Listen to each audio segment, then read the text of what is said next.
Hi, I'm Don Benyon from Adobe, and I'm here with David Polinchock. He's the founder of Experiential Advertising Group. Yep. David, thanks so much for joining us here in the Adobe think tank. Always happy to do it.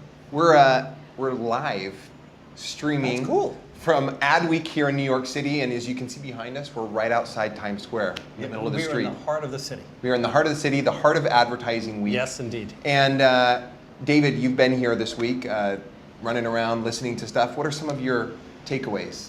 Well, you know, I mean, it's interesting, right? Everybody's trying to figure out what's next. Yep. Everybody's trying to figure out what the new tactic is. There's been some good conversations that I've overheard and been part of about, you know, really we're going back to some of the fundamentals. We need good stories. Yeah. We need to engage people well. Yeah. And tactics kind of become a secondary thing when we're telling great stories. Yeah. Customer experience is really at the heart of what everybody is really talking about from a data perspective, Yep. from a delivering and immersive experiences. I mean, the name of your company says Experiential Advertising Group. Tell me a little bit about that for a second, then we can talk about experience. You know, and I think I think you were over there earlier. Yeah, I went to the TechX. Right, we got involved with Yeah. Advertising Week a few months back when Maury Novak came on board and said, hey, help us create something cool. And so as a company, we're looking at how do you create immersive experiences for people, whether it be technology driven, AR, VR, whatever R is next, or physically. How do we recreate retail, right? Retail can work, it just isn't working the way we're doing it. We're seeing a lot more companies like you guys trying to do innovation spaces and really bringing that to life. And really understanding that in a world where I'm way over messaged and there's so much going on and I'm bombarded every moment, I need to have authentic, relevant, and compelling experiences to make me want to do something different. So over at the TechX kind of building or kind of expose, you guys have a lot of kind of future-looking, really immersive experiences. As you kind of help put these things together, what are some of the things that you're seeing that indicate maybe what the future of customer experience looks like? Well, certainly, you know, we have a couple companies looking at data and data management and data tools, so that broad area, right? Like customer data? Customer data. And the first thing is, I can't deliver a great experience to you unless I know who you are. Yeah, if you don't know me. Right? If I don't know you, it's meaningless. But the difference is, consumers will give me data to give you a good experience, but only if I use it to give you a good experience. Yeah, I have to get something in right. return If for my I'm data. just using it because I'm selling it or I'm doing whatever else I'm doing with it, then you don't care at all. Okay. And you know, it's one of the examples I've used for many, many years is you have a Cheers. You have a place you go to where everybody knows your name. I'm assuming, right? Because everybody has that, right? That's right. It's in a small town in Washington. And you walk in and they say hello by name and they bring your whatever wine you like to drink. It's waiting for you because they know everything about you. And my guess is not once in all your time going to that place have you thought to yourself, wow, they're really taking my data. Yeah. Right? Because their use of your What an invasion of my privacy to remember. That's right. I drink Chardonnay or I drink Merlot, whatever it is. Yeah. And that's because the entire experience is about you and delivering to you. So you love that when you get there, the maitre d' or the bar, whatever it is, comes up and says, listen, dude, I know there's a 2-hour wait. Give me 5 minutes. Yeah. I got to take it. It's okay. Because that's the exchange that you do. And so at the heart is we have to have the right data to give the consumer the right experience. So if you're giving back great experiences, you're feeling like the privacy concern, once again, they want to trust you, right? But they need something in return. And so to separate, there's privacy and security, right? So security is a totally different conversation. But if everything you do is about me, then that's awesome. You know, I spoke at South by a couple of years back with my then 13-year-old daughter and a classmate. I'm very proud daddy, second youngest speakers in the history of South by. Yeah, I was going to say, so they spoke at Southwest. They spoke at South by. That's we incredible. did a panel on Gen Z, and both of them said, what I don't understand is that you're tracking all of this information about me, and yet you still don't actually know who I am. Right? So that's number one. Gather, do it correctly, protect it, of course, but use it to deliver to me. Yeah. It's so hard though for brands to do, especially brands with entrenched kind of technology silos and large organizations that just bring it all together. So, you know, suburban New York person, like many people here, you lease a car every 3 years.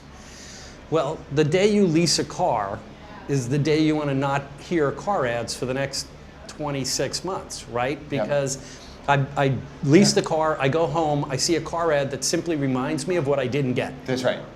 Yeah, no buyer's remorse. Don't give me buyer's remorse. Don't show me a price. Yeah. So I'd be okay telling the system, whatever that big system is, hey, I just bought a car. Yeah. Now the system knows I'm off limits for a period of time. That's right. Now they're going to know that 36 months, so maybe 30 months, 24 months in, now they can start giving me some information back. New models, latest offers, whatever it is. Because that has relevance to me. Yeah. I'm thinking about changing in my car. Yeah. Right? So what the two kids said was, so my daughter, 13 years old, said she pulled up her one of her online ad profiles and it showed her to be a 50-plus-year-old Chinese man. Now, first of all, as a father, I was a little concerned. Like, all right, dude, what are you doing online? That's triggering that. What do we say about those chat rooms? But she was like, so that's useless to me. So I might as well not share my ad information. Rather than get... Because you're giving me anything, you're giving me things I don't care about anyway. So the second part of it is then, you know, creating an authentic and relevant experience to me. So, you know, I don't, you know, I used to joke about this. Hummer could not come out with a hybrid. Yeah. Right? Because that would be like they'd get 6 miles to the gallon as a hybrid. That's right. Instead of the but 3. If you're stuck in the middle of a forest fire, you'd rather have a Hummer than a Prius. That's right. Right? So every brand has a role to play. That's right. And part of what people are looking for today, millennials, Gen Z in particular, is the authenticity of that brand to deliver on what it really says it is. Yeah. So when we talk about a brand and we know that this brand doesn't care about me, but every ad says, we love you, it's all about you. Yeah. And then you deal with customer service and they're like, dude, I don't really care, you know? Many, many years ago, and they've done many other great things, so this is just a slice in time, but when we were with our bank and their slogan was, where the right relationship is everything, if you remember that many years ago. I do. And we were having problems. I was on the phone and I wasn't getting help. Yep. And I finally said to the woman at one point, hey, maybe we should have dinner, which was an awkward silence for a moment. And I said, no, not dinner with me. Come over to the house, we'll go out, you meet the whole family. Yeah. And she was kind of, I don't know what you're talking about, sir. And I was like, well, we clearly, since you can't help me, don't have the right relationship. So I thought if you had dinner with my family, then we would have the right relationship. You would know me, or we'd have that right relationship. So the big challenge today for brands is if you're going to say something like that, it's all about relationships, then you have to have a relationship with me. Nothing, I think, annoys me more and customers more when you start talking about customer experience than listening to a brand say, we are for you. We want to have a personal relationship with you. It's all about a relationship with you. But then you go to their website, there's no phone number. Because they don't actually want you to call them. Please don't talk to us. Right. I mean, if you do, it's like a 10-minute experience just to talk to. Yeah, 0, 0, 0. So you're out at night and you meet somebody and you're having a good conversation and you think it's going great, and at the end of the night they walk away and they don't give you any, whether it be in a business or a personal, right? This is not. And they don't give you their card or they don't say, here's my number. You know they don't want a relationship with you, right? So when you're going to say, I want a relationship, then you have to act. You have to mean it. You have to mean it, and you have to deliver against relationship, or whatever you're doing. Yep. And again, that's really hard for brands because they're not used to thinking that way. Yep. And for brands, it's so much more than just about saying what you're going to do. It's about doing what you say. David, we're unfortunately out of time. It flies by here in the tank. But thank you so much for chatting with us about future of advertising, really about customer experiences and how brands deliver on really what customers want today. I'm happy to do it. Yeah, thanks so much. Great, thank you. Pleasure. All right.